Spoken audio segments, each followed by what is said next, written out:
ประสิทธิ์ประสาทความรู้ให้แก่พวกเราชาวพุทธให้กลายเป็นคนที่มีความฉลาดมีสติปัญญาสัมมาทิฏฐิสามารถที่จะต่อสู้กับมิจฉาทิฏฐิที่เข้ามากลุ่มรุมในจิตใจของเราได้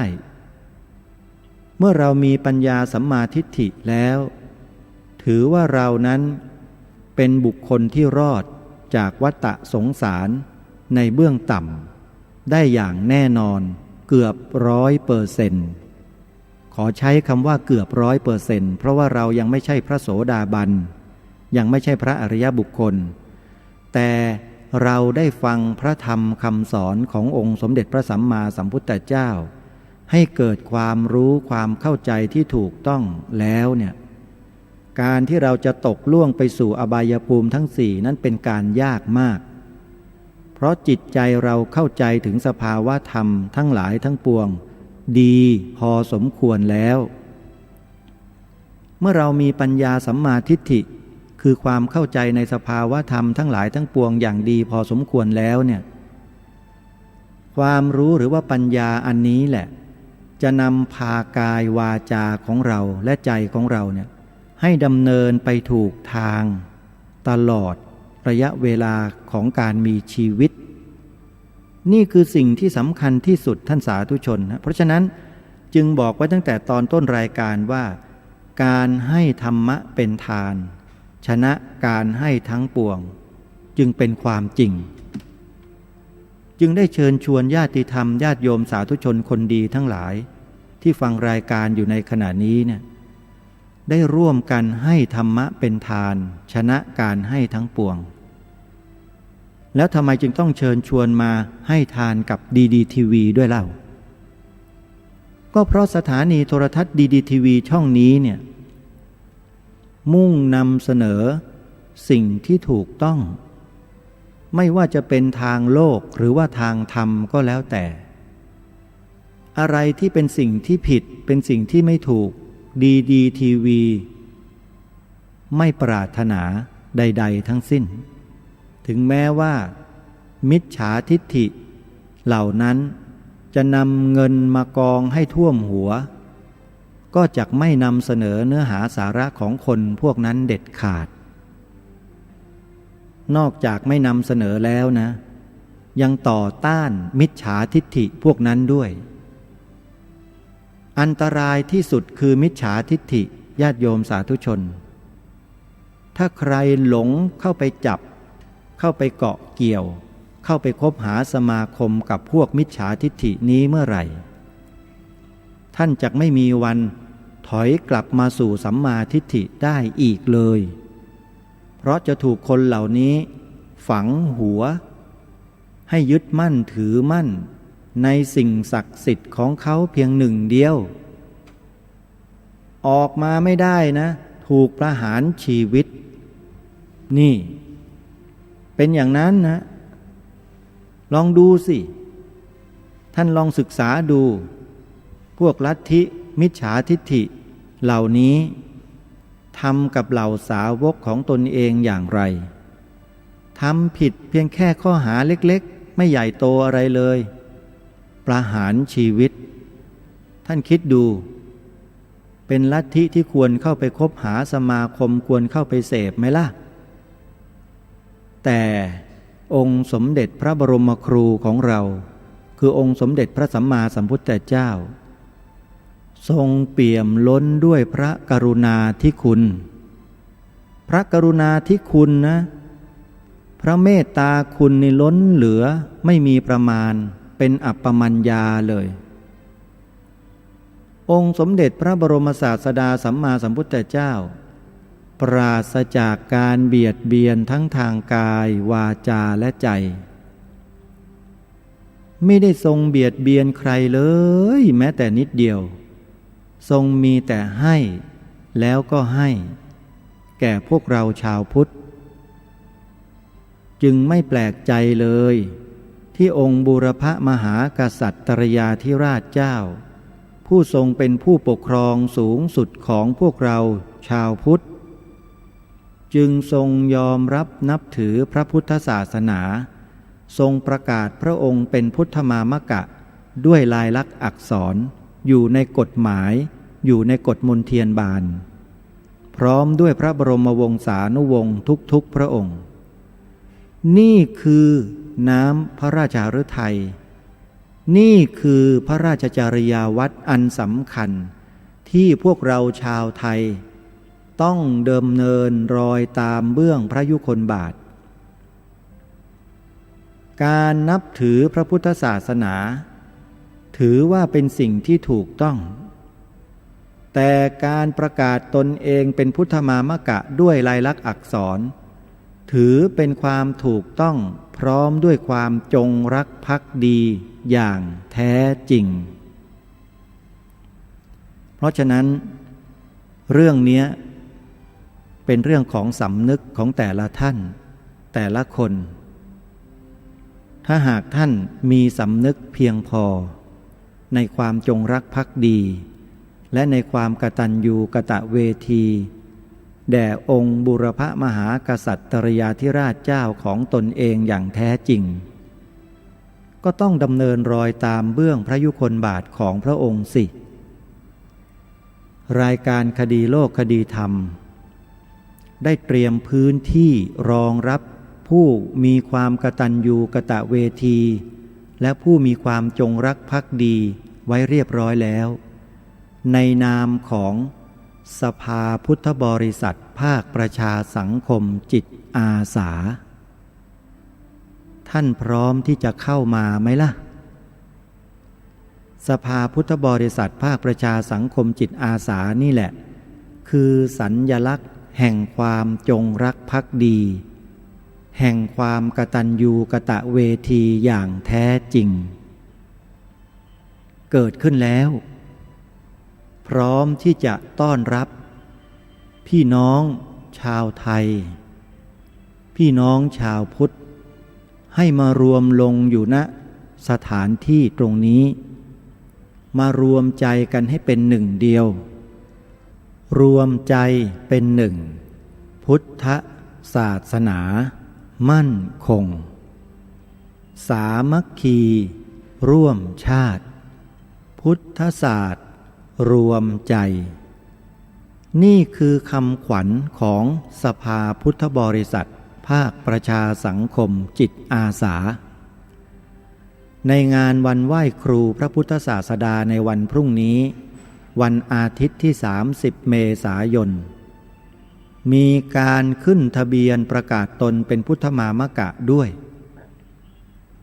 งานไหว้ครูพระพุทธศาสดาต้องมีสิ่งที่ดีที่สุดให้กับพวกเราชาวพุทธได้จัดได้ทำร่วมกันนอกจากขึ้นทะเบียนประกาศตนเป็นพุทธมามกะแล้วพวกเราต้องแสดงตัวเป็นเจ้าของสื่อพระพุทธศาสนาสื่อนี้ด้วยกันด้วยนั่นก็คือเป็นเจ้าของดีดีทีวีขอประกาศเลยว่านี่คือเครื่องมือสำหรับคนที่มีความจงรักภักดีและมีความกตัญญูกตเวทีต่อแผ่นดินเกิดของตัวเองจะต้องเข้ามามีส่วนร่วมไม่ต้องไปพูดถึงคนอื่นไม่ต้องไปพูดถึงสิ่งอื่นเราคือตัวเราคนเดียวของเรานี่แหละให้มารวมลงตรงนี้ให้เป็นหนึ่งน้ำแต่ละหยดแต่ละหยดหยดลงมาในภาชนะอันเดียวแล้วมันเต็มมันบริบูรณ์มันเกิดคุณค่าได้จริงๆน้ำฉันใดชาวพุทธเราที่กระจัดกระจายกันอยู่ทั่วทั้งผืนแผ่นดินไทยและทั่วโลกก็ฉันนั้น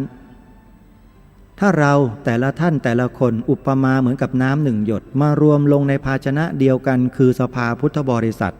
ภาคประชาสังคมจิตอาสาจะทำให้ภาชนะอันนี้มีความเต็มความบริบูรณ์แล้วมีคุณค่ามีประโยชน์ขึ้นทันทีนี่แหละคือเคล็ดลับของการรักษาพระบวรพุทธศาสนาและส่งเสริมชาวพุทธในประเทศนี้ ให้มีความเจริญมั่นคงและยั่งยืนถาวรตลอดไปท่านพร้อมไหมที่จะมาร่วมอุดมการณ์แห่งความจงรักภักดีและความกตัญญูกตเวทีร่วมกันตรงนี้ถ้าท่านพร้อมนำสำเนาบัตรประชาชนมา2 ใบรูปถ่ายขนาดไม่เกิน2 นิ้ว1 ใบมาในวันงานพรุ่งนี้ที่ศูนย์วิปัสสนานิมิตใหม่มาสมัครขึ้นทะเบียนประกาศตนเป็นพุทธมามกะอย่างเป็นทางการด้วยชีวิตของเราเองมาเองทำเองถ้าใครยังมาไม่ได้ให้นำใบสมัครกลับไปให้เขาไปมอบให้เขาเลยยินดีที่จะนำให้แต่ถ้าใครสามารถดาวน์โหลดทางอินเทอร์เน็ตได้ก็ดาวน์โหลดได้เลยเข้าไปในเว็บไซต์ของสภาพุทธบริษัทภาคประชาสังคมจิตอาสาแล้วไปดาวน์โหลดใบสมัครได้ด้วยตัวของท่านเองเมื่อดาวน์โหลดมาแล้วตรวจสอบความเที่ยงตรงถูกต้องของใบสมัครกับต้นฉบับด้วยมันจะมีต้นฉบับที่เป็นไฟล์ PDF นั่นแหละคือต้นฉบับตรวจทานสักหน่อยว่าข้อความตัวหนังสือมันตรงกันไหมถ้าไม่ตรงก็ปรับแก้ให้ตรงแล้วก็พิมพ์ออกมาถ่ายเอกสารแจกพี่น้องชาวพุทธของเราใครจะเป็นเครือข่ายแจกใบสมัครให้พี่น้องชาวพุทธทั่วประเทศมาขึ้นทะเบียนประกาศตนเป็นพุทธมามกะก็สามารถดำเนินการได้ทันทีนะดำเนินการได้ทันทีงานนี้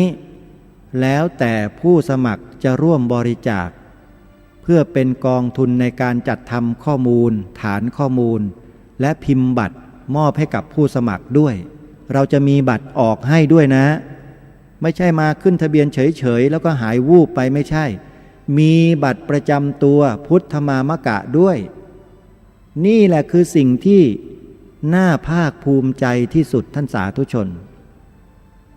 เรามีใจอันเดียวกันคือตัวนี้ไม่มีใครเคยทำนะในประเทศนี้ไม่มีฮะนี่แหละเป็นครั้งแรกที่พวกเราทุกคนน่ะมีส่วนร่วมมาทำให้สภานี้เกิดขึ้นไม่ใช่อาตมาเป็นคนทำไม่ใช่ใครคนใดคนหนึ่งแต่เราช่วยกันท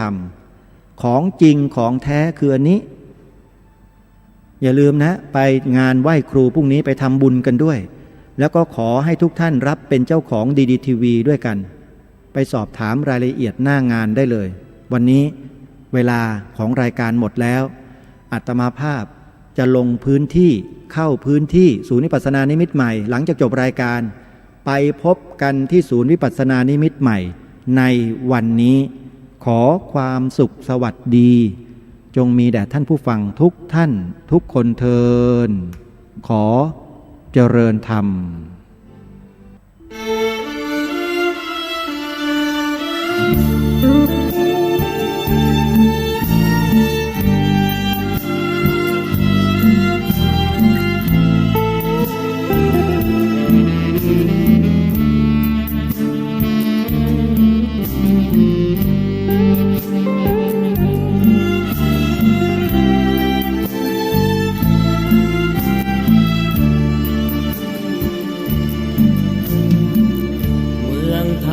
มีชาติพระศาสนาองค์กษัตริย์สามสิ่งมิ่งขวัญแผ่นดินพระพุทธศาสนาขจัดโผยภัยให้สิ้นอย่าให้มีมนทินแผ่นดินจะได้ร่มเย็นหลักธรรมคำสอนสะท้อนถึงสัจธรรมงดงามเลิศล้ำน้อมนำชี้ทางให้เห็นแววเสียงระฆังฟังธรรมสวดมนต์เช้าเย็นเมืองไทยนี้เป็นแผ่นดินแห่งพุทธธรรมเหล่าสาธุชนร่วมรักพระศาส ลับมาโลกาจะมีสุขล้ำพุทธไม่เคยเสื่อมกระแสของใจไหลตามสังคมเสื่อมทรามหลักธรรมสูงส่งเสมอ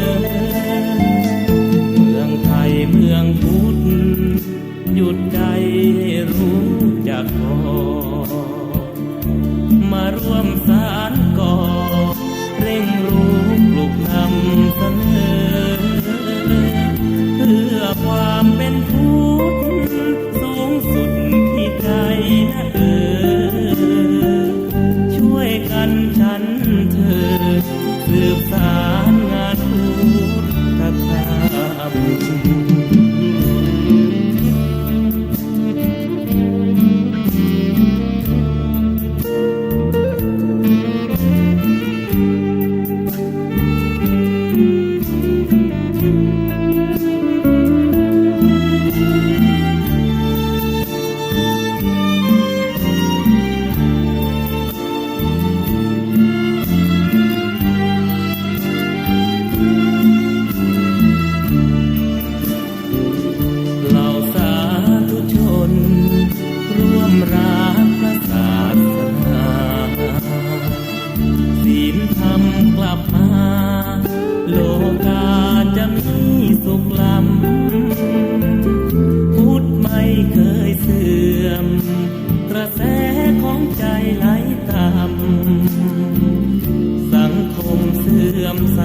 รม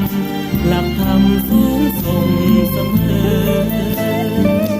เมืองไทยเมืองพุทธหยุดใจให้รู้จักพอมาร่วมสานก่อ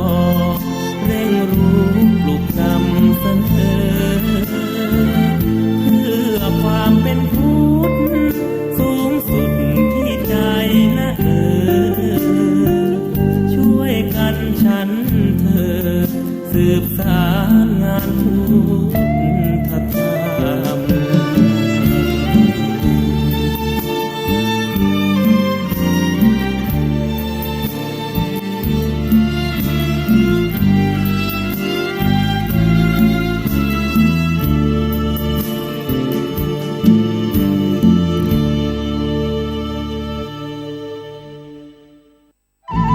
ที่จบไปแล้วนั้นเป็นรายการคดีโลกคดีธรรมดำเนินรายการโดยพระครูปลัดณรงค์ฤทธิ์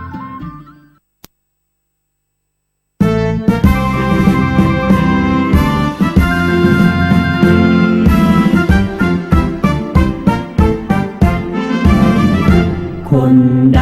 ใช้ชื่อใครอยู่กายก็ดูเหมือนไทยด้วยกันได้อาศัยโพธิ์ทองแผ่นดินของราชันแต่ใจมันยังเฝ้าคิดทำลายคนใดเห็นใครเป็นทาสดูถูกชาติเชื้อชนถิ่นไทยกินก็ปล่อยสิ้นไทยไปให้คนไทยเช่นทาสของมันนักแผ่นดินนักแผ่นดินนักแผ่นดินนักแผ่นดินคนเช่นนี้เป็นคนนักแผ่นดินนักแผ่นดินคนใดยุยงปลุกปั่นให้ด้วยกันหวังให้แตกกระจายปลุกระดมชนให้สับสนวุ่นวายเพื่อคนไทยแบ่งฝ่ายรบกันเองคนใดหลงชมชาติอื่นชาติเดียวกันเขายืนคมเหงได้สิ้นสักเจือจานก็ประหารให้กันเองที่ชาติอื่นเกรงดังญาติของมันนักแผ่นดินนักแผ่นดินนักแผ่นดินนักแผ่นดินคนเช่นนี้เป็นคนนักแผ่นดินนักแผ่นดินคนใดขายต้นขายชาติได้โอกาสชี้ทางให้ศัตรูเข้าทลายพ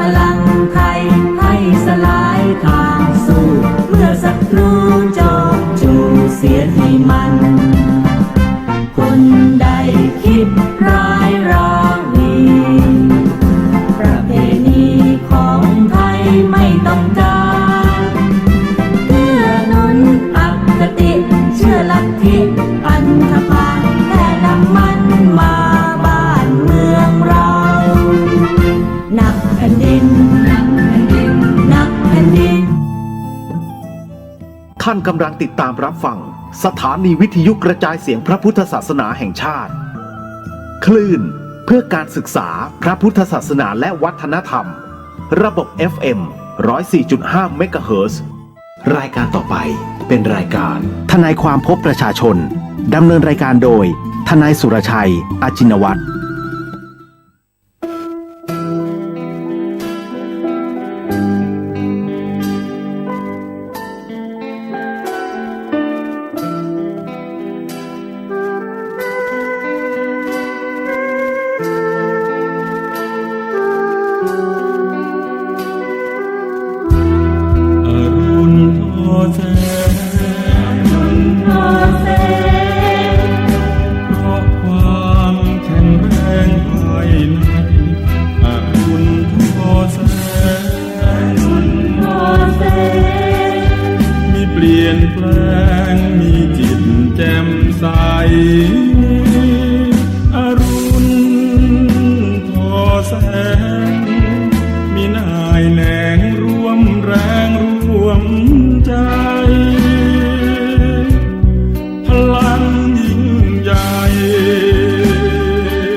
ที่ดอยอินทนนท์ครับสวัสดีครับพบกับผมทนายสุรชัยอาจินวัฒน์นะครับทุกวันเสาร์10 ถึง 11 นาฬิการายการทนายความนะครับพบประชาชนนะครับก็ขออภัยเสาร์ที่แล้วขาดไปเพราะว่ามีรายการไปสอนนะครับหลักสูตรครูสมาธิของสถาบันพลังจิตตานุภาพที่สาขา155นะครับวัดป่ารัชดารามอยู่ที่นครเจดีย์อำเภอปัดซางนะครับก็ขออภัยด้วยเดือนนี้รู้สึกจะออกอากาศได้2 ครั้งนะ สิ้นเดือนอีกแล้วนะครับวันที่29 เมษายน 2560ทาง FM 104.50 เมกะเฮิรตซ์วัดฝายหินนะครับเป็นรายการสดนะครับเดี๋ยวสักครึ่งรายการแล้วก็อาจจะเปิดสายนะครับโทรมานะครับพูดคุยกันนะครับหรือจะเป็น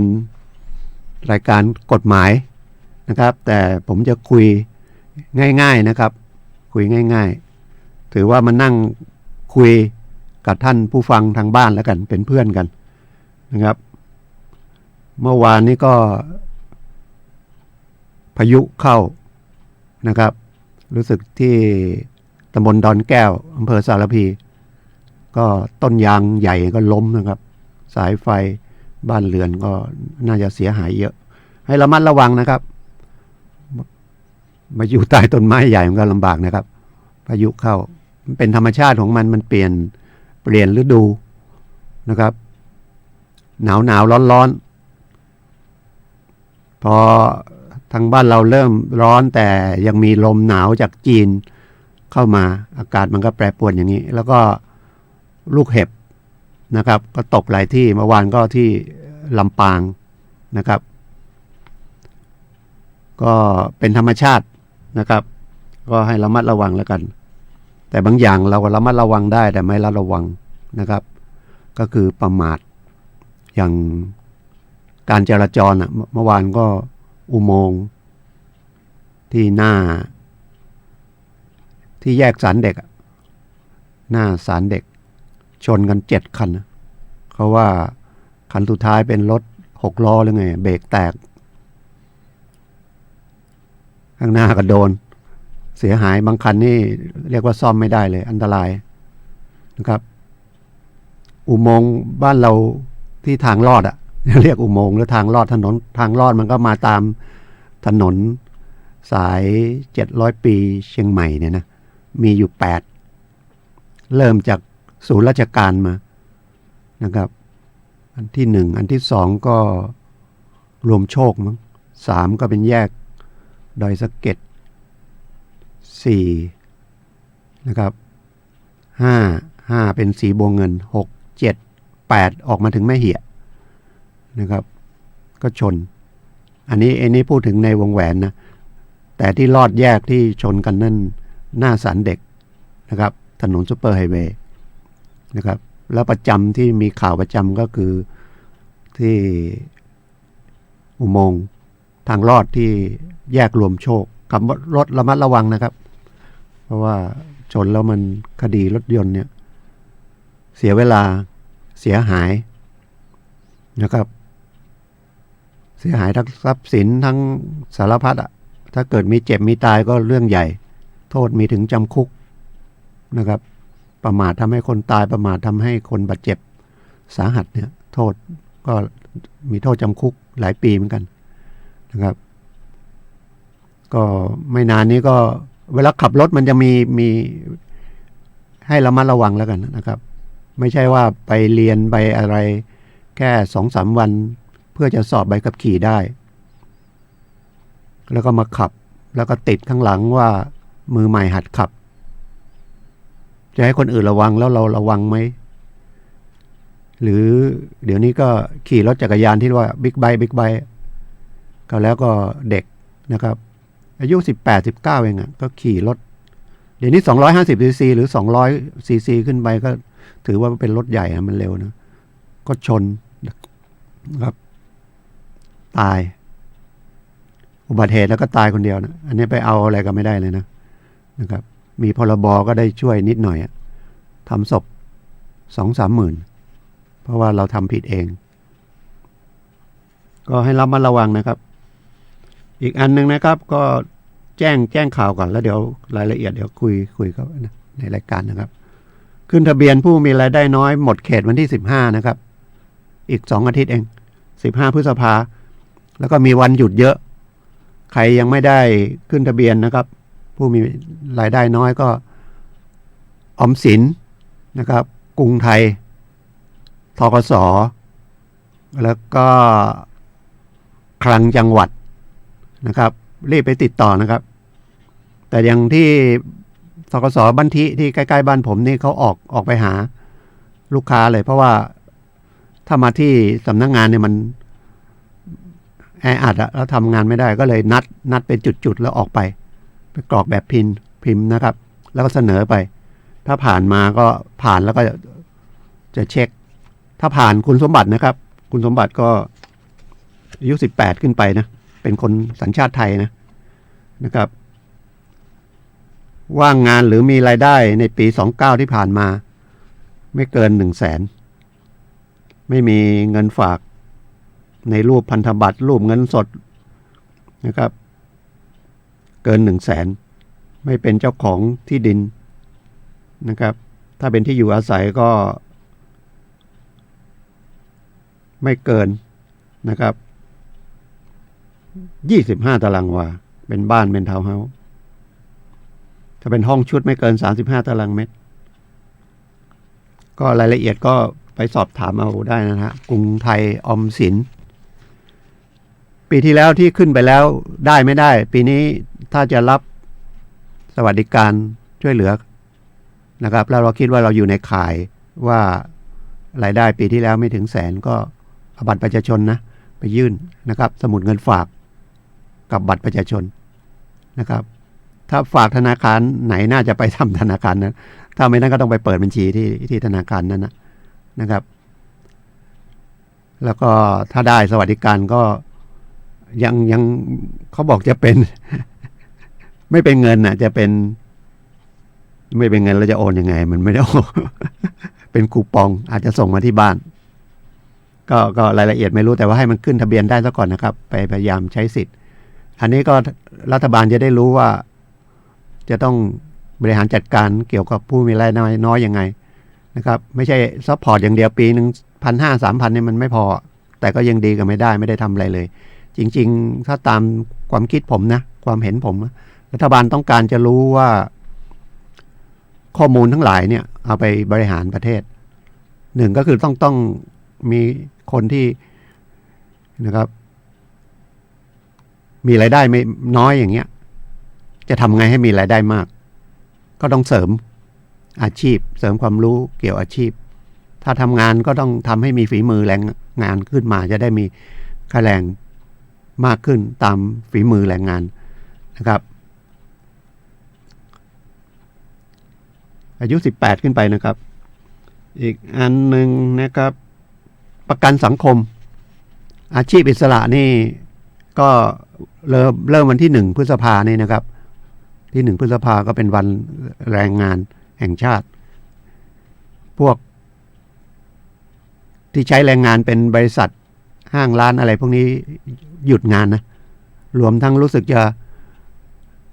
ของลอตเตอรี่นี่กองฉลากนี่จะเลื่อนไปออกวันที่2นะครับน่าจะเป็นประมาณนั้นแต่ถ้าเป็นข้าราชการยังเปิดทำงานอยู่นะครับเป็นศาลเป็นข้าราชการรัฐวิสาหกิจนี่ปิดนะ ไม่เป็นราชการ ถือเป็นผู้ใช้แรงงานวันที่1นะครับก็ประกันสังคมอาชีพอิสระนะครับก็คล้ายๆเราสะสมส่วนหนึ่งรัฐบาลสะสมส่วนหนึ่งนะครับเพื่อบัตรวันหลังเจ็บป่วยอะไรนี้ก็ได้สวัสดิการป่วยอย่างเงี้ยก็ยังมีเงินชดแทนนะครับไม่ขาดรายได้เลยนะครับถ้าเราไม่ไปประกันสังคมไว้เนี่ยนะครับขาดงานไปก็ไม่ได้สตังค์เลยแต่ถ้าเราเข้าไปนั่นก็คือออมของเราส่วนหนึ่งนะครับมันจะมีอยู่3ระดับนะครับ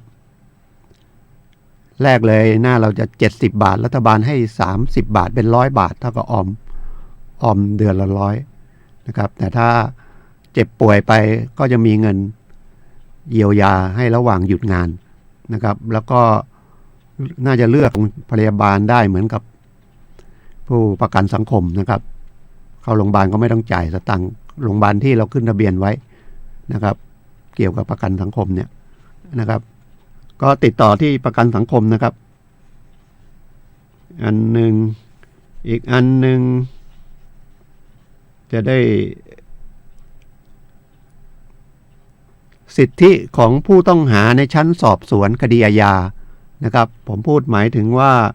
กรมคุ้มครองสิทธิและเสรีภาพของกระทรวงยุติธรรมเนี่ยนะครับถ้าในต่างจังหวัดเนี่ยนะครับก็เป็นสำนักงานยุติธรรมจังหวัดก็คือสิทธิ์ของผู้ต้องหาที่ถูกแจ้งนะครับว่าเป็นผู้ต้องหายังไม่ได้เป็นความผิดนะครับแต่เข้าข่ายยังไม่เป็นผู้ผิดนะครับเมื่อตำรวจเรียกนะครับก็ให้ไปนะไปแสดงความบริสุทธิ์ใจแล้วก็ถ้าไม่ได้ทำก็ปฏิเสธ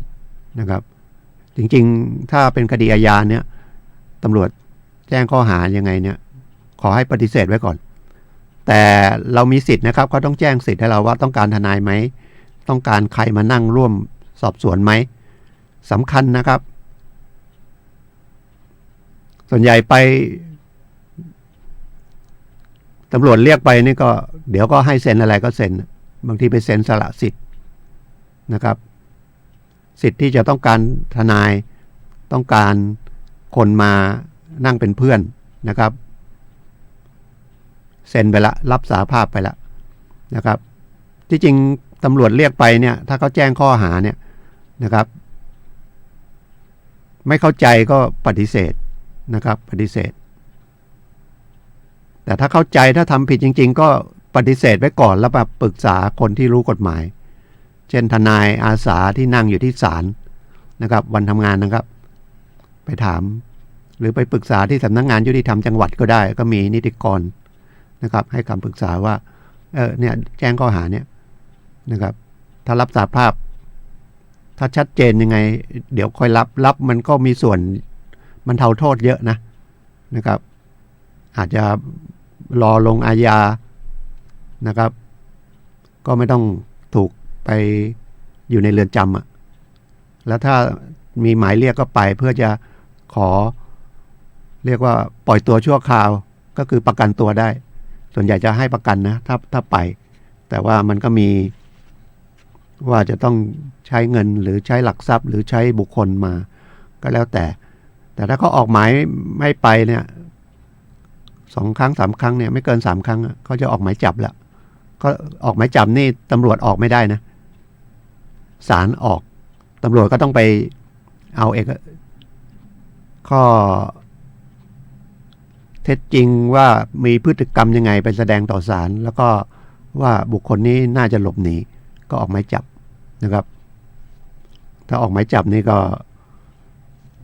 ลำบากหน่อยละการประกันตัวการอะไรแล้วก็นะครับก็จับได้ตามอายุความนะครับคดีจำคุกไม่เกิน1 เดือนก็ปีหนึ่งถ้า1 ปีขึ้นไปก็เป็น5 ปีนะครับถึง7 ปี10 ปี20 ปีเหมือนกรณีที่มีข่าวว่าขับรถชนตำรวจนะครับแล้วก็บ่ายเบี่ยงก็คือเขาจะถ่วงเวลานะครับถ่วงเวลาจนมาตั้งหลายปีแล้วสุดท้ายนี่ก็นัดส่งฟ้องแล้วตัวไม่ไปก็ศาลก็ออกหมายจับนะครับแล้วได้ข่าวว่าไปอยู่ต่างประเทศนะครับถ้าอยู่ต่างประเทศแล้วก็มีข้อตกลงกันระหว่างประเทศนี่ก็อาจจะให้ทางต่างประเทศส่งตัวมาได้ก็ที่จริงชนคนตายแล้วเป็นคนที่มีสตังค์นี่ก็นะบรรเทาความเสียหายก็คือไปชดใช้ค่าเสียหายนะครับถ้ามีเงินก็ให้เขาไปเขาเสียชีวิตไปเป็นบุคคลที่ดูแลครอบครัวให้ตามสมควรแล้วก็แถลงศาลแล้วก็รับสารภาพศาลก็จะรอลงอาญานะครับก็น่าจะง่ายกว่าก็ไม่รู้ก็ปรึกษายังไงทำยังไงผมอาจจะย้อนอีกทีเหมือนลูกของดาราตลกที่ชื่อโหน่งนะครับพ่อเขาเก่งเนาะพอชนแล้วจะผิดจะถูกเขาไม่ว่านะครับเขาไม่ได้เถียงเขาก็รับแล้วก็ไปช่วยงานศพไปช่วยอะไรผิดก็ว่าผิดถูกก็ไปว่าถูกแต่อย่าไปปฏิเสธแล้วไปสู้คดีนะครับก็ต้องไปว่าตามเหตุการณ์แต่ว่าเป็นเหตุบรรเทาโทษนะครับแล้วก็รับสารภาพไปเขาก็โอกาสรอลงอาญาคดีทางการจราจรถึงจะประมาททำให้คนบาดเจ็บสาหัสโดยหรือถึงแก่ชีวิตเนี่ยส่วนใหญ่ศาลจะรอลงอาญานะครับรอลงอาญาก็คือตัดสินนะครับจำคุกแต่ยังไม่ต้องเอาไปเข้าไปในเรือนจำจริงๆก็มีระยะเวลาอยู่นะครับระหว่างนั้นก็ไปที่สำนักงานคุมประพฤติก็ศาลจะสั่งในคำพิพากษารอลงอาญา2 ปี 3 ปีนะครับถ้าพ้นไปแล้วก็จบนะครับโทษมันก็ไม่ต้องเข้าไปถูกจำคุกในเรือนจำจริงๆนะครับเรื่องของสำนักงานยุติธรรมจังหวัดเชียงใหม่ก็ถ้ามีอะไรก็โทรไปได้นะครับ053-231-157 อยู่ใกล้ๆอยู่ที่ศูนย์ราชการใกล้ๆสำนักงานที่ดินจังหวัดเชียงใหม่นะครับจะเป็นเรื่องคดีอาญาเรื่องคดีแพ่งก็มีนะครับไกล่เกลี่ยได้ต้องการทนายช่วยเหลือในกรณีที่เราเห็นว่าที่ถูกตำรวจแจ้งเนี่ยไม่ใช่เราแน่นอนไม่ใช่ความผิดของเรานะครับไม่ใช่ความผิดก็ใครๆก็ต้องการปรึกษาก็ไปที่สำนักงานยุติธรรมจังหวัดนะครับถ้าต้องการทนายแล้วก็ยื่นคำร้องที่นั่นว่ามันเป็นทนายให้ทีนะครับก็ถ้าอยู่ในเกณฑ์ที่จะช่วยเหลือนะครับก็ไม่ต้องค่าใช้จ่ายไม่ต้องเสียนะครับเพราะว่าเป็นเรื่องของงานของรัฐที่จะช่วยเรื่องกับคุ้มครองสิทธิ์ให้แก่ประชาชนตามรัฐธรรมนูญนะครับรัฐธรรมนูญก็เขียนมาตั้งแต่ปี 40 แล้วนะครับเรื่องสิทธิรวมมาถึงปี 50 รวมถึงฉบับปี 60 นี้ด้วยก็เรื่องสิทธินะครับสิทธิและเสรีภาพของประชาชนนะครับก็ดูแลโดยกองคุ้มครองสิทธิและเสรีภาพกระทรวงยุติธรรมนะครับเชียงใหม่ก็ยังมีสำนักงานเป็นสำนักงานภาค 3นะอยู่ที่คันคลองชลประทานก่อน700 ปี ติดต่อที่นั่นก็ได้นะครับอันนั้นก็มีเบอร์โทร053-010-642อันนี้เป็นสำนักงานคุ้มครองสิทธิและเสรีภาพนะครับภาค3อยู่ที่เชียงใหม่ก็ดูแลภาคเหนือตอนบนเนี่ย053-010-642นะครับคือทุกครั้งที่มานั่งคุยกันในรายการทนายความพบประชาชนเนี่ยนะครับทาง FM 104.5 วัดไฝหินเนี่ยผมก็จะคุยประมาณเนี้ยนะครับท่านฟังไว้มันยังไม่เกิดเหตุมันก็คล้ายๆว่าพูดคล้ายๆซ้ำไปซ้ำมาแต่ถ้ามีเหตุเนี่ยมันจะนึกได้ว่าเราฟังไว้ทนายสุรชัยมาออกรายการบอกว่าถ้ามีปัญหาเกี่ยวกับกฎหมายนะครับจะเป็นคดีอาญาคดีแพ่งอะไรเราจะไปหาทนายที่ไหนถ้าเรามีเงินมีอะไรหรือรู้จักทนายก็เข้าไปที่สำนักงานได้ไม่เป็นไรแต่ถ้าไม่มีไปที่ศาลผมจะย้ำอย่างนี้ทุกครั้งเพราะว่าเป็นการบันทึกไว้ในใจเลยหรืออาจจะไม่คนในครอบครัวไม่ใช่แต่คนในหมู่บ้านนะครับอาจจะไม่ได้ฟังอาจจะมาปรึกษาท่านก็แนะนำเขาได้เลยนะครับเพราะว่าอันนี้ก็ถือว่าเป็นวิทยุชุมชนนะครับก็ให้ความรู้แก่ชุมชนนะครับแล้วก็รายการกฎหมายเนี่ยเป็นเรื่องสำคัญกสทช.บังคับเลยนะครับวิทยุชุมชนต้องมีรายการกฎหมายเป็นรายการเกี่ยวกับความรู้แล้วก็เป็นความรู้เกี่ยวกับกฎหมายอยู่ในผังรายการหรือตารางรายการเลยนะครับฟังไว้ไม่เสียหายนะครับฟังไว้ไม่เสียหายไม่เสียหลาย พอเกิดเรื่องปุ๊บมันจะพอจะนึกได้นะครับแล้วเดี๋ยวถ้าผมไม่นั่นก็ผมอาจจะให้เบอร์โทรศัพท์ก็โทรหาได้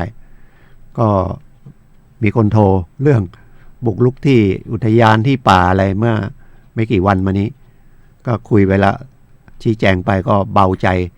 แล้วก็หายเงียบไปน่าจะได้ผลดี ถ้าไม่ดีคงโทรมาอีกหรือเรื่องเช่าซื้อ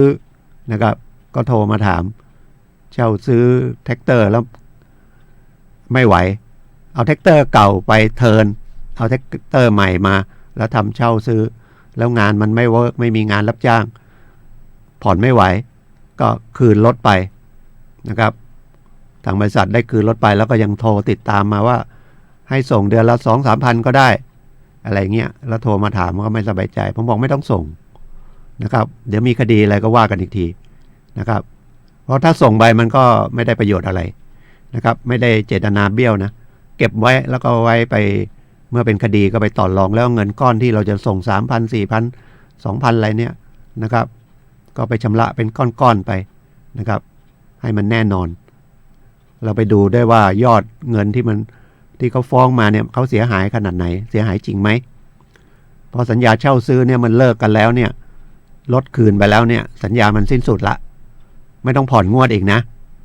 บางคนไปผ่อนอีกแล้วก็มาขู่มาผ่อนอีกก็ลดไปแล้วก็จบไปขั้นหนึ่งละแล้วก็เอาไปล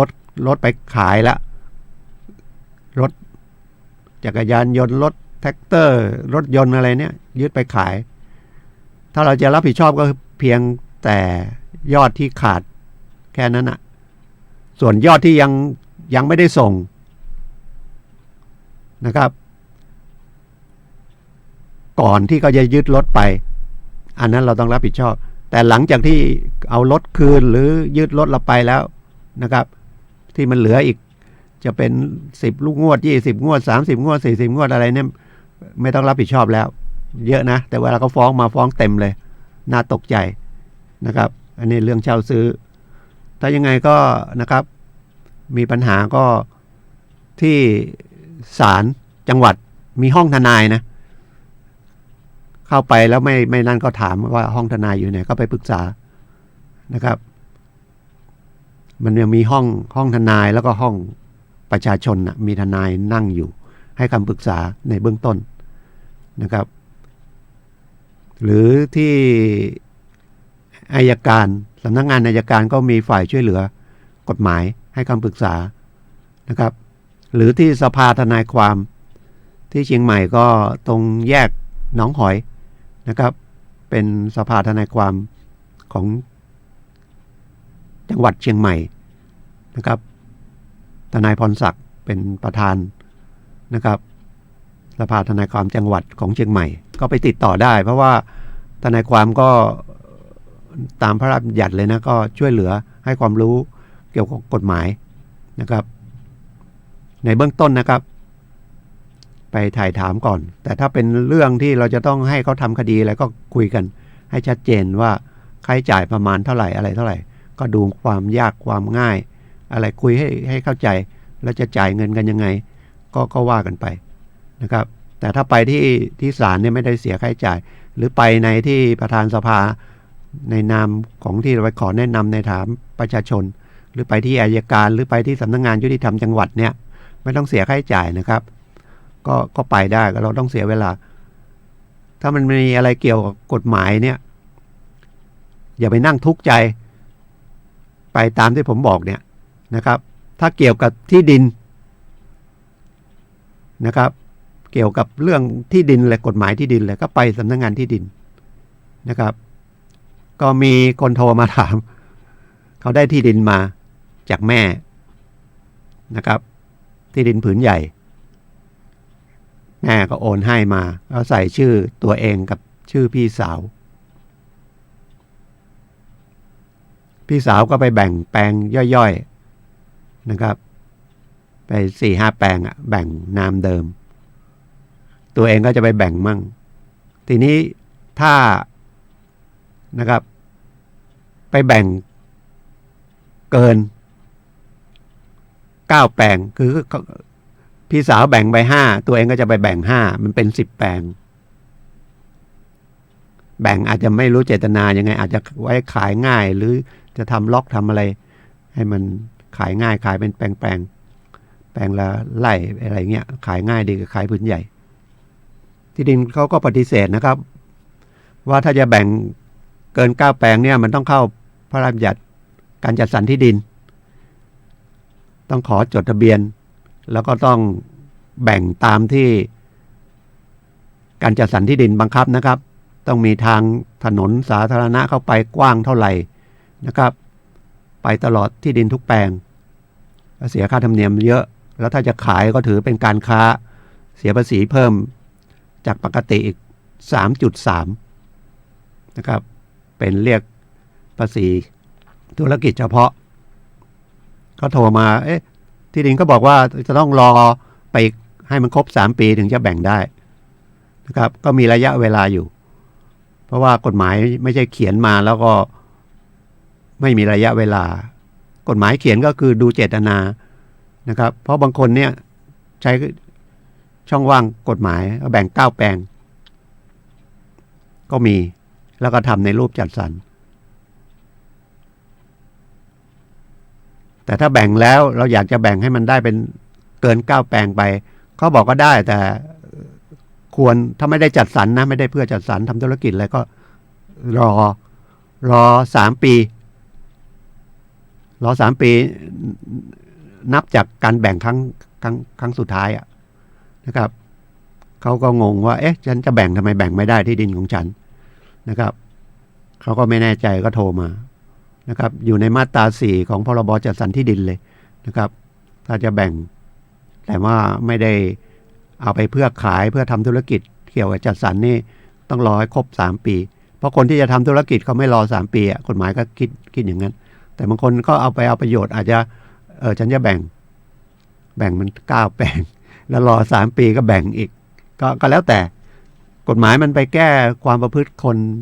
ที่จะเอาเปรียบสังคมไม่ได้ละเป็นธรรมชาติของมนุษย์นะครับก็จะเขียนยังไงให้มันปิดช่องว่างช่องโหว่เลยเป็นไปไม่ได้นะครับมันลำบากก็คือคนไม่รู้กฎหมายนะครับหรือว่ารู้มั่งไม่รู้มั่งแล้วก็ไม่ถ่องแท้ไม่รู้กฎหมายนี่ถ้าพิสูจน์ในคดีอาญานะครับคดีอาญาเนี่ยมันมีโทษจะปฏิเสธว่าไม่รู้กฎหมายก็ต้องพิสูจน์ให้ศาลเห็นด้วยว่าไม่รู้จริงๆกฎหมายอาจจะนานแล้วดูสภาพมันไม่น่าจะใช่แต่กฎหมายยังไม่ยกเลิกนะครับศาลอาจจะลงโทษน้อยกว่าที่ขั้นต่ำที่กฎหมาย บัญญัติไว้ก็ได้ หรือบางคนรู้มั่งไม่รู้มั่งอย่างเมื่อไม่นานมานี้ที่เก็บโทรศัพท์มือถือได้นะครับราคาแพงด้วยเจ้าของก็ไปตามก็เรียกร้องเขา 5,000 บาทถ้าไม่นั้นไม่คืนให้เจ้าหน้าที่ตำรวจก็พยายามคุยให้เข้าใจนะแล้วก็จะให้ 3,000 ก็ไม่เอาจะเอา 5,000 นะครับสุดท้ายโดนข้อหายักยอกทรัพย์ได้ทรัพย์ไปแล้วทรัพย์แม่ของตัวสุดท้ายโดนแจ้งข้อหาก็รู้สึกพอตอนหลังไปเจอทนายเจออะไรก็คุยจนเข้าใจก็น่าจะรับสาภาพศาลก็คงรอลงอาญาคือถ้าจะเอาประโยชน์จากการเก็บทรัพย์สินผู้อื่นนะครับหายเนี่ยแล้วเราอยากได้เงินรางวัลเนี่ยเจอปุ๊บต้องเก็บแล้วก็ไปที่โรงพักเลยนะแล้วก็แจ้งให้เขาหาเจ้าของแล้วเราก็แจ้งด้วยว่าเราต้องการได้รางวัลกฎหมายเขียนไว้นะครับในประมวลกฎหมายแพ่งพาณิชย์ถ้าทรัพย์สินราคาไม่เกิน 30,000 บาทนะครับไม่เกิน 30,000 บาทใน 30,000 บาทแรกแล้วกันนะครับให้ 10% ถ้าเกินจาก 30,000 ได้ 5%เป็นเงินรางวัลสมมุติว่าของนั้น 50,000 30,000 แรก 50,000 นะสมมติเก็บของได้แล้วเราต้องการรางวัลจากทรัพย์สิน 50,000 อันนี้ 30,000 ก็ได้ 3,000 อีก 20,000 ได้ 5% ก็ได้อีก 1,000 ได้ 4,000 บาทได้เกินอย่างนี้ไม่ได้แต่ถ้าเขามีน้ำใจเขาจะให้มากกว่านี้ได้ไม่เป็นไรนะครับไปแจ้งนะครับมันมีอีกอันนึงนะครับอันนี้มีเจ้าของเกิดในที่ดินเรานะครับขุดดินไปขุดดินมาแท็กเตอร์ไปขุดดินขุดอะไรไปเจอพระพุทธรูปเก่าหาเจ้าของไม่ได้อย่างนี้ตกเป็นของต้องมาพิสูจน์นะเก่านะครับแล้วก็หาเจ้าของไม่ได้ก็ตกเป็นของหลวงอ่ะของแผ่นดินไปของโบราณวัตถุก็มีเงินรางวัลเหมือนกันนะครับมีเงินรางวัลส่วนหนึ่งก็ตีราคาจากทรัพย์สินนั้นแต่ถ้าเราเก็บไว้นะครับมุบมิบวันหลังเขามาเจอก็จะมีโทษเหมือนกันเขาก็เอาคืนอยู่ดีนะครับเก็บของหายถ้ามีเจ้าของก็ถ้าอยากได้รางวัลเก็บยังไงก็ต้องไป แจ้งโรงพักทันทีนะไม่นั้นเดี๋ยวเราจะโดนข้อหาลักทรัพย์ให้ระมัดระวังนะครับ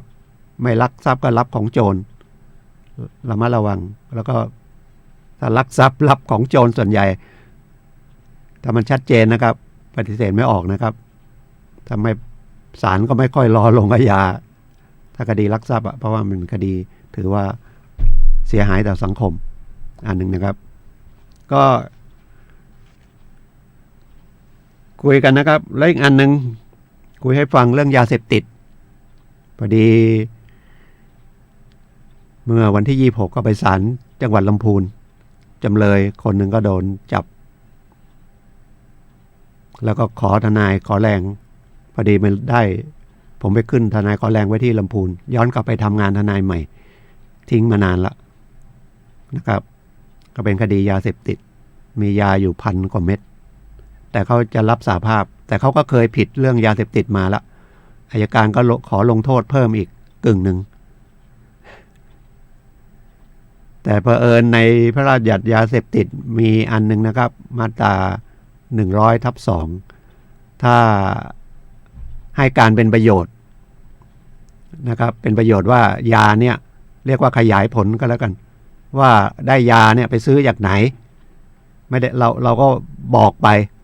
ว่าไปซื้อจากคนเนี้ยอยู่ที่นั่นตำรวจก็ไปตามแล้วก็จับได้จับคนที่ขายยาให้เราได้กฎหมายก็ให้ตอบแทนเรานะถือว่าเป็นผู้กระทำความดีจะลงโทษน้อยกว่าที่กฎหมายในขั้นต่ำของกฎหมายได้นะครับก็ต้องให้ศาลเห็นว่าการที่ไปจับคนขายนะครับให้เราเนี่ยโดยเราบอกได้เบาะแสจากเราได้ข้อเท็จจริงไปจากเราเนี่ยนะครับเราก็จำเลยก็มาอ้างได้นะครับส่วนคนที่ ขายให้เราอาจจะบอก ว่าไปอีกทอดหนึ่งก็ได้นะครับ ก็มีส่วนลดอย่างเงี้ยนะครับ อันนี้เป็นทางกฎหมายนะครับได้ลดโทษเยอะนะ เพราะว่าศาลจะลงน้อยกว่าขั้นต่ำนี่เรียกว่าเยอะเลย แล้วก็รับสาภาพนี่ก็ครึ่งหนึ่งอยู่แล้วนะครับ แล้วก็ลดตัวนี้อีกฉะนั้นศาลอาจจะลงโทษน้อยนะครับ อันนี้ไม่ใช่ว่าแนะนำให้ฟังดีๆนะว่าไปทำผิดแล้วก็หาช่องกฎหมายอะไรลดโทษลดอะไรศาลอาจจะลดหรือไม่ลดก็ได้นะครับ แล้วถ้าเราทำผิดหลายๆครั้งเนี่ยโดนเพิ่มโทษด้วยนะพยายามอย่าไปเกี่ยวข้องกับพวกยาเสพติดหรือคดีอะไรก็แล้วแต่นะครับ จะเป็นคดีจราจรคดีลักทรัพย์คดียักยอกช่อโกงก็เยอะนะไม่เข้าใจเศรษฐกิจไม่ดีหรือไงแล้วก็คนเลยอยากได้มีเงินแล้วก็อยากได้เงินเพิ่มขนาดประธานสหกรณ์อะไรนะครับเห็นว่ากระทุจริตสหกรณ์ชวนกันลงทุนโน่นลงทุนนี่เอาตำแหน่งหน้าที่ไว้เนื้อเชื่อใจก็หลายตังค์นะครับพวกแชร์ลูกโซ่ทั้งหลายขายบอกว่าขายอาหารขายยาอาหารเสริมอะไรพวกนี้แล้วมันไม่มีของแล้วมันจะได้กำไรได้ผลตอบแทนสูงขนาดนั้นเหรออันนั้น100%ต่อเดือนนี่เยอะเนาะล้านหนึ่งก็ได้10,000 บาทเลย10,000 ล้านใช่ลงทุนล้านหนึ่งได้เดือนละ10,000แต่ล้านหนึ่งไปไว้ธนาคารได้กี่ตังค์20,000 10,000 กว่าบาทถ้าไปไว้สหกรณ์ก็ได้ประมาณ50 ตังค์40 ตังค์ล้านหนึ่งก็4-5,000 บาทแต่นี้ล้านละ10,000ก็เอาเงินไปลงทุนกับเขาอย่าเชื่อนะครับแต่พูดยาก ใครก็อยากได้ตังค์นะครับแล้วก็ตังค์อยู่เฉยๆเนี่ยก็เห็นข่าวโอ้โหเขาเดือนเมษานี่ข่าวช่อโกงเยอะที่สุดเพราะความโลภอยากได้ผลตอบแทนเยอะไว้ธนาคารนะครับได้น้อยมันก็ไปซื้อฉลากออมทรัพย์ออมสินอะไรก็ของธกสของออมสินอะไรก็แล้วแต่นะครับมันแน่นอนนะเงินฝากประเภทหนึ่งก็คือเสี่ยงโชคเอาถ้าเรามีคนมีโชคเราจะได้เงินก็จะถูกนะครับหรือถ้ามีเงินเยอะนะครับซื้อ100,000ซื้อล้านหนึ่งอย่างเงี้ยนะครับซื้อ500,000อย่างเงี้ยมันก็สูงกว่าเพราะโอกาสเราถูกรางวัลได้เยอะกว่านะครับแล้วก็ทุนไม่หายเอาไปไว้ล้านหนึ่งที่1 ล้านบาทไปไว้ออมสินไว้ไปซื้อฉลากออมสินก็ได้ไปซื้อธกสฉลากของธกสล้านหนึ่งก็อยู่ล้านหนึ่งถ้าเรามีเงิน500,000เงิน100,000 500,000หรือเงิน1 ล้านเนี่ยนะครับโอกาสถูกรางวัลเลขท้ายรางวัล3 ตัว4 ตัวอะไรเนี่ยเทียบแล้วมันก็จะได้ดอกเบี้ยมากกว่าหรืออย่างธกสเนี่ยมีเงินฝากประเภทหนึ่งที่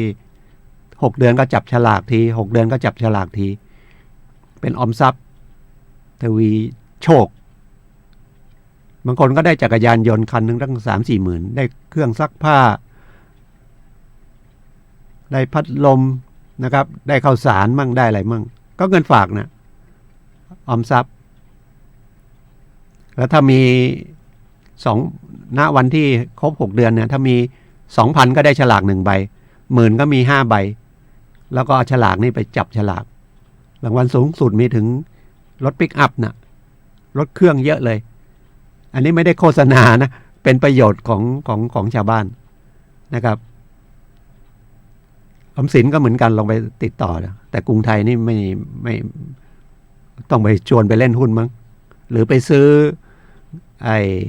คล้ายๆหุ้นน่ะกองทุน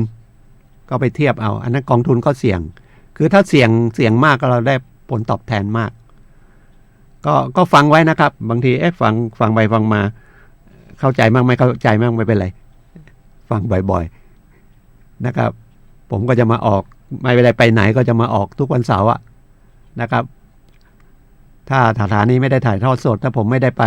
ส่วนใหญ่ก็ไปงานของสถาบันพลังจิตอานุภาพ นะครับ เดี๋ยวไหนๆก็วันเสาร์หน้าน่าจะต้องเว้นอีกแล้วเพราะว่าผมต้องไปอุตรดิตถ์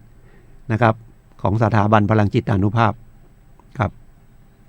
ไปสอนที่สาขา115วัดท่าทองนะครับที่อุตรดิตถ์สอนเสาร์อาทิตย์เลยนะครับผมต้องไปวันศุกร์แล้วกลับวันอาทิตย์อะสอน3หัวข้อวันเสาร์2วันอาทิตย์1แล้วก็ขับรถไปขับรถมา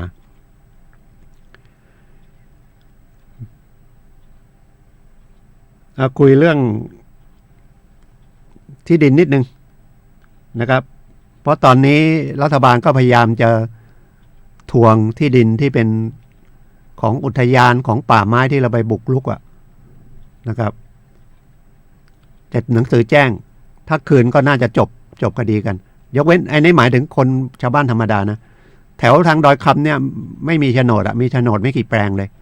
นะครับแล้วก็มีพระราชบัญญัติโฉนดชุมชนเนี่ยก็ยังไม่เห็นไปถึงไหนนะครับก็มีอย่างที่บอกนั่นนะเขาก็โดนตำรวจแจ้งป่าไม้แจ้งมีหนังสือแจ้งแล้วก็มีหนังสือไปนะเราไม่ได้รับแล้วไม่ได้ไปเขาบอกให้เอาไปคืนเป็นนโยบายถ้าคืนก็จบแต่อันนี้หมายถึงที่มันไม่ได้เป็นเอามาทำรีสอร์ทหาประโยชน์นะเป็นอยู่อาศัยจริงๆหรือถ้าเป็นที่อยู่อาศัยเดือดร้อนอะไรก็รวมตัวกันแล้วก็ร้องศูนย์ดำรงธรรมที่ว่าอันนี้เอาไปก็ไม่ได้ทำอะไรนะครับหรือจะอยู่ต่ออีกเท่าไหร่หรือยังไงจะจัดสรรยังไงก็ใช้หลักของรัฐศาสตร์ของการบริหารนะครับแต่ถ้าไปบุกรุกจริงๆนะครับเอามาทำมาหากินเลยนี่โทษหนักนะครับเขาจะทุบเลยนะไม่รื้อเองก็ทุบเลยอย่างที่ข่าวนะครับหรือที่มันจะเป็นที่สปก.นี่เพื่อการเกษตรนะครับไปทำผิดวัตถุประสงค์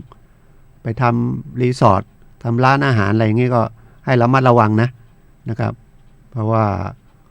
คดีอย่างเงี้ยในยุคนี้ด้วยนะครับก็เอาที่ดินของหลวงนะครับเป็นประกาศอุทยานเป็นที่ป่านะครับเป็นคดีใหญ่นะครับแถวบ้านเราก็มีเยอะเส้นเสมิงเส้นตั้งหางดงไปจนถึงออกไปทางแม่ริมอะไรนั่นนะครับหรือทางเชียงรายนะครับพะเยามีหมดนะครับพอเขาเข้มงวดเราก็ว่านะครับรัฐบาลเข้มงวดไม่เข้มงวดก็ป่าไม้ก็หมดไปปลูกเป็นยางพารานะครับเป็นพืชอย่างอื่นเป็นพืชเดียวปลูกข้าวโพดนะครับเดือดร้อนกันใหญ่วันนี้ก็คุยกันหลายเรื่องนะครับอย่าลืมนะครับประกันสังคมวันที่1 พฤษภางานอาชีพอิสระนี่ไปขึ้นทะเบียนเลยไปที่สำนักงานประกันสังคมน่าจะอยู่ที่ศูนย์ราชการนะครับวันก่อนผมก็ไปศูนย์ราชการไปต่อไปทำพาสปอร์ตใหม่นะครับที่ศูนย์ราชการเชียงใหม่ก็เห็นประกันสังคมนะครับก็ไปติดต่อที่นั่นนะครับอาชีพอิสระนะครับเพื่อประโยชน์ในการเกี่ยวกับการเจ็บป่วยนะครับการเจ็บป่วยถ้าเจ็บป่วยไปก็ยังมีเงินเยียวยาจากเงินที่เราสะสมเป็นรายเดือนเนี่ยนะครับแล้วก็รัฐบาลช่วยส่วนหนึ่งเป็นสวัสดิการนะครับแต่ว่าเราก็ต้องช่วยตัวเองด้วยก็เป็นถือว่าออมเงินอย่างหนึ่งได้ประโยชน์อย่างหนึ่งนะครับอุบัติเหตุระมัดระวังนะครับไม่อยากให้เกิดเลยเขาแล้วก็ถนนคันคลองก็ขับไปแล้วก็จะข้ามฟากไปฝั่งโน้นพอเลี้ยวเข้าสะพานก็ออกไปไม่ระวังให้ดีออกไปก็โดนชนแล้วเราจะไปบอกฝ่ายตรงข้ามที่เขามาโดยทางคือมันมีทางเอกทางโทนะ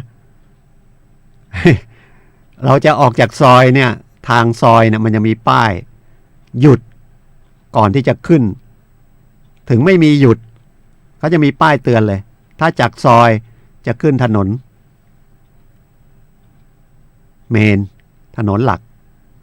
ถนนเมนนั่นเป็นทางเอกถ้าเราออกไปมาแล้วมาระวังแล้วโดนชนโดยมากจักรยานยนต์เนี่ยจะขี่ขึ้นไปเลยคิดว่ารถยนต์ที่มาเนี่ยจะหลบ อย่าไปคิดอย่างนั้นนะครับ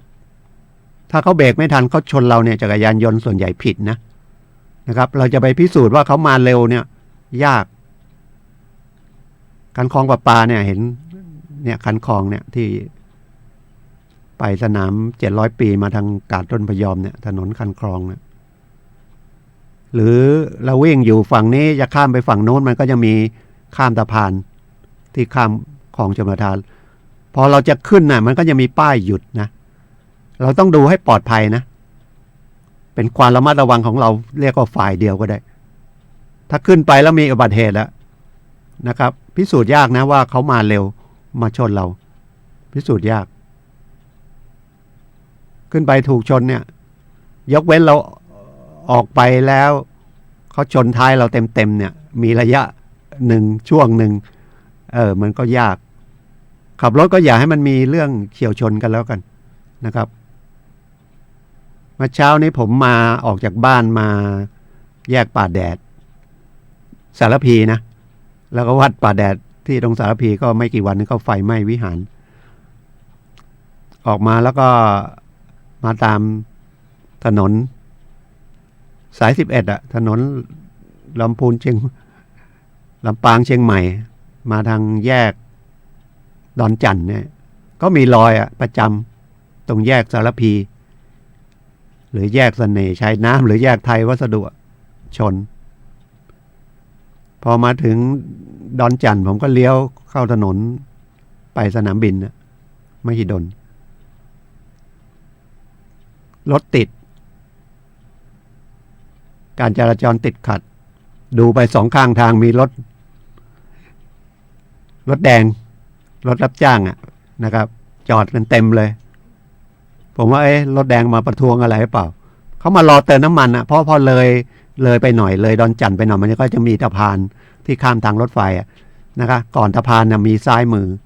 ที่จริงตรงนั้นไม่น่าทำปั๊มน้ำมันแต่เป็นปั๊มน้ำมันของสหกรณ์รถแดงรอเติมน้ำมันผมไม่แน่ใจว่าน้ำมันหมดแทงก็เปล่าไม่รู้รถเยอะเลยประมาณ200 คันได้นะครับสองข้างถนนในปั๊มเต็มไอที่ว่างข้างๆปั๊มที่จอดรถรถแดงไปรอเติมน้ำมันปั๊มบางจากนะครับเป็นสหกรณ์ก็คือสหกรณ์รถนี่แหละรวมกันแล้วก็เอาเงินไปลงทุนปั๊มน้ำมันแล้วก็เติมน้ำมันก็เป็นสมาชิกนะครับก็อาจจะได้ส่วนลดด้วยนะครับแล้วอาจจะได้เชื่อได้อะไรมีเครดิตด้วยโอ้รถเต็มเลย200 กว่าคันมั้งคงจะน้ำมันหมดนะครับก็สหกรณ์จริงๆตามหลักก็ดีนะครับก็เป็นกฎหมายอันหนึ่งตามพระราชบัญญัติการสหกรณ์ก็มีมานานแล้วก็ทุกคนมีหุ้นนะครับจะลงหุ้นเท่าไหร่ก็ได้แต่นับ1 เสียงนะไม่นั้นเดี๋ยวกลายเป็นบริษัทอีกบริษัทนี่หุ้นเยอะเสียงเยอะก็บริหารบริษัทนั้นได้แต่สหกรณ์ก็จะลงไปหุ้นเท่าไหร่มีเสียงเดียวนะครับแล้วก็ประโยชน์จากสหกรณ์ก็ช่วยกันดูแลรักษานะครับผลประโยชน์ก็มาแบ่งปันกันนะครับในรูปสหกรณ์ภาษีไม่เสียนะครับไม่เสียภาษีแล้วถ้าเป็นหุ้นนะครับถ้าเกิดเรามีหุ้นอยู่ในสหกรณ์เนี่ยนะครับสหกรณ์ออมทรัพย์สหกรณ์อะไรก็แล้วแต่ถ้าเกิดเราไปทำไปมีหนี้มีสินทางแพ่งเป็นเงินกู้เงินอะไรพวกนี้แล้วเขากู้แล้วก็ฟ้องแล้วเราไม่มีเงินให้นะครับเขาจะมายึดทรัพย์มายึดหุ้นเราไม่ได้นะสหกรณ์เนี่ยเขากฎหมายควบคุมแต่ถ้าไม่ได้อยู่ในสหกรณ์เนี่ยเราโดนคดีแพ่งฟ้องเงินกู้อย่างเงี้ยแล้วก็ไม่มีสตางค์ใช้ทรัพย์สินอื่นแล้วก็ไม่มีเขาไปสืบได้ว่ามีเงินฝากในธนาคารที่เขาไปเอาจากเงินธนาคารได้นะครับแต่ถ้าเป็นรูปเงินหุ้นอยู่ในสหกรณ์เนี่ยอยู่นอกเหนือการยึดนะครับบังคับคดีการบังคับคดีเดี๋ยวหาเวลามาคุยบางทีเราไม่เข้าใจว่าบังคับคดีมายึดเราหมดเลยเหรอเครื่องมือทำมาหากินนี่นะครับยึดไม่ได้มันจะมีมูลค่าอยู่ประมาณ100,000หรือไงเนี่ยอย่างเราเย็บผ้ารถจักรยานยนต์รับจ้างอย่างเงี้ยถือทำมาหากินยึดไม่ได้ หรือทรัพย์สินส่วนตัวเนี่ยนะครับก็มีมูลค่าอยู่ส่วนหนึ่งให้เราประกอบได้ประกอบอาชีพได้นะครับเครื่องแต่งตัวตามฐานะเนี่ยนะครับยึดไม่ได้สมัยก่อนยึดได้หมดแต่เดี๋ยวนี้กฎหมายก็แก้ใหม่นะครับแต่อย่าถึงก็เป็นหนี้จนเขาฟ้องแล้วก็มายึดทรัพย์เลยนะครับเป็นหนี้ก็ให้เรามาระวังสุดท้ายถ้ามีหนี้เกิน1 ล้านบุคคลธรรมดาก็ฟ้องล้มละลายก็มีเจ้าหน้าที่บังคับคดีนะครับหรือผู้ไปทักทรัพย์เนี่ยนะครับเข้าไปบริหารจัดการเรื่องหนี้ถ้าเรามีลูกหนี้เขาก็ไปติดตามลูกหนี้เอาไปใช้เจ้าหนี้นะครับแล้วถ้าถึงเลย3 ปีไปแล้วมันจัดการไม่ได้ก็เดี๋ยวก็ยกนะครับทุกอย่างถ้ารู้เนี่ยกฎหมายเนี่ยบางทีเราไม่ต้องเครียดอ่ะไหนๆมันก็เป็นไปตามนั้นนะครับเครียดมันก็ขาดทุนนะครับเป็นหนี้ก็เป็นหนี้ใช้ได้ก็พยายามเต็มที่แล้วไม่ได้สุดท้ายมันก็ฟ้องล้มละลายมันก็3 ปีมันก็จบมาระหว่างฟ้องล้มละลายก็ทำอะไรไม่ได้นะครับบางคนก็บอกล้มละลายออกนอกประเทศได้ไหมได้ไม่เกี่ยว นะครับมีเงินซื้อตั๋วทัวร์ไปเที่ยวได้นะครับไปทำพาสปอร์ตได้ไปเที่ยวได้บางคนมาถามว่าเนี่ยอยู่ระหว่างล้มละลายนะครับแต่ถ้ามีเงินอะไรพวกนี้เขาก็ตามยึดตามอะไรได้นะครับก็ไม่ต้องกลัวคดีอาญาก็อย่างที่ผมบอกถ้าถูกแจ้งข้อหาก็นะครับมีสิทธิ์นะครับสิทธิ์ที่จะให้ตำรวจเนี่ยบอกว่าเราต้องการทนายมานั่งเป็นเพื่อนด้วยนะครับขอเลยนะครับแล้วถ้ามีหมายเรียกจากตำรวจไปก็นะครับไปตามหมายเรียกนะครับก็ทุกวันเสาร์นะครับ10 ถึง 11 นาฬิกา FM 104.5 นะครับพบกับรายการทนายความพบประชาชนทางสถานีวิทยุกระจายเสียงพระพุทธศาสนาแห่งชาติและวัฒนธรรมจริงๆผมก็เลยยังไม่ได้ติดปากนะเข้า YouTube ดูได้นะครับวัดฝายหินหรือทาง Facebook Live นะครับก็วิทยุวัดฝายหิน 104.5 เมกะเฮิรตซ์หยิบกระดาษมาแล้วนะ ก็ออก Facebook ได้เดี๋ยวนี้ไปได้ทั่วโลกแล้วนะครับเห็นทั้งภาพได้ยินทั้งเสียงนะครับเป็นทางอินเทอร์เน็ตหมดก็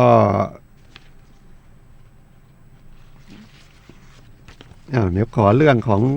สถาบันพลังจิตนิดนึงนะครับจะหมดเวลาละเหลืออีกสัก 4-5 นาทีนะครับก็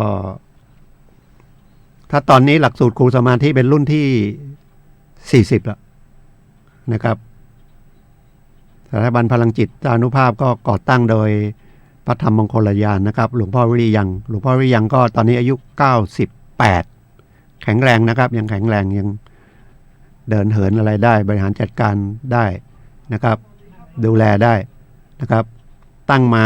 ส่วนสถาบันพลังจิตอานุภาพนี่ก็ตั้งมาตั้งปี40นะครับตอนนี้ก็20 ปีแล้วท่านเป็นเจ้าวาดของวัดธรรมมงคลอยู่ที่สุขุมวิท101นะครับปุณณวิถีแต่ส่วนใหญ่ท่านจะไปอยู่ที่แคนาดานะครับเพราะว่าที่แคนาดาท่านก็ไปสร้างวัดไว้ 7-8 ที่นะแล้วก็เปิดสอนสมาธิตามหลักสูตรครูสมาธิเนี่ยนะครับท่านใช้คำว่าสถาบันพลังจิตอานุภาพท่านบอกว่ามาทำสมาธิตามแนวของหลวงปู่มั่นท่านเป็นศิษย์ของหลวงปู่มั่นนะใช้พุทโธพุทโธพุทโธในใจเนี่ยนะครับฝึกอย่างเงี้ยง่ายๆบอกจิตเราจะได้มีกำลังต่อต้านสิ่งที่เรียกว่ากิเลสก็ได้นะครับแต่ท่านบอกว่าสมาธิ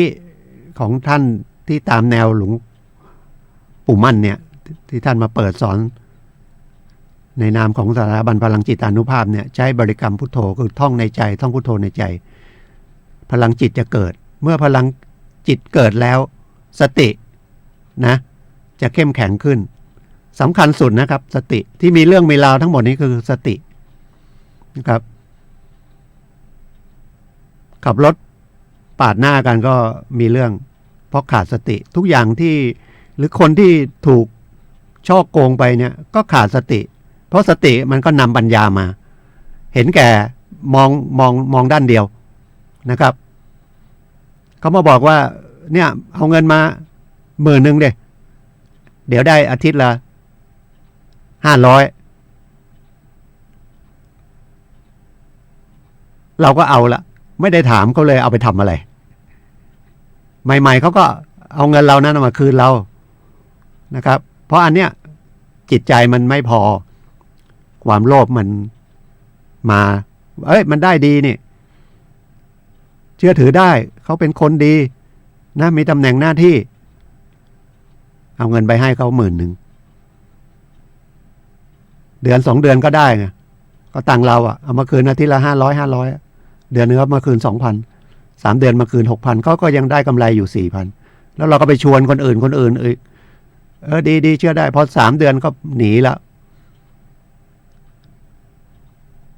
ก็หลอกกันขายตั๋วไปอะไร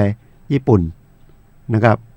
10,000ก็ตั้งไปให้อะไรอย่างเงี้ยประมาณเนี้ยพวกนี้ก็หลอกกันหมดนะครับฉะนั้นถ้ามีกฎหมายปัญหากฎหมายหรือว่าเรื่องของสถาบันพลังจิตอานุภาพก็โทรที่0896355649เป็นเบอร์ของผมเองนะครับก็ยินดีรับโทรศัพท์0896355649สำหรับวันนี้ก็ขอบคุณทุกท่านนะครับที่รับฟังก็ขอทุกท่านโชคดีนะครับมีความสุขแล้วก็มีกำลังใจมีสติดีๆก็แล้วกันผมกลัวนะครับเรื่องอุบัติเหตุก็เพราะขาดสติเรื่องถูกหลอกถูกอะไรหรือเรื่องไปเกี่ยวข้องกับคดีอาญาค้ายาเสพติดอะไรพวกนี้ขาดสติทั้งนั้นนะครับหรือไปกู้ยืมเงินหรือมีเงินอยู่ก็เอาไปลงทุนนะครับก็เสียหายก็ขอทุกท่านโชคดีนะครับพบกับผมใหม่วันเสาร์หน้าแต่เสาร์หน้าขออนุญาตนะครับติดสอนที่อุตรดิตถ์ครับวันนี้ก็ขอบคุณเดี๋ยวรายการต่อไปก็พลังชีวิตกับของอาจารย์สุนัยนะครับสวัสดีครับ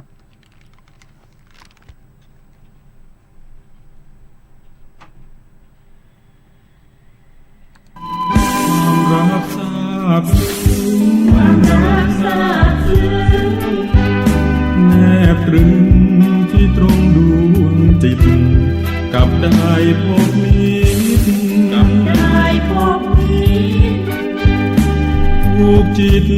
ถูกใจทุกคนกัลยาณมิตรแนบสนิทชิดใน